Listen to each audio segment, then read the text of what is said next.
Saudara, harga bahan pokok seperti bawang putih di Pasar Kerukunan Penayung Banda Aceh mengalami kenaikan mencapai Rp24.000 per kilogramnya. Harga dari sebelumnya yaitu Rp15.000 per kilogram. Kenaikan sejumlah bahan pokok seperti bawang putih, kentang, dan cabai hijau dikarenakan berkurangnya pasokan kepada para pedagang di Pasar Penayung Banda Aceh. Biasanya sembako seperti bawang putih dipasok dari Sumatera Utara ke Aceh.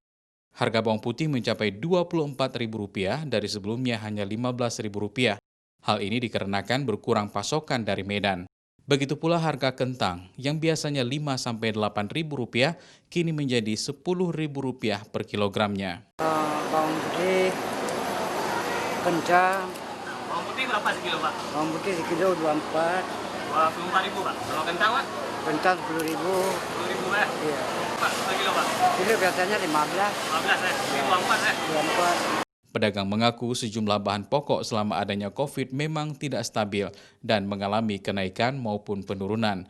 Biasanya jika barang banyak maka harga bisa di bawah harga normal. Begitu juga sebaliknya, jika barang tidak masuk atau stok sedikit, maka akan mengalami kenaikan harga.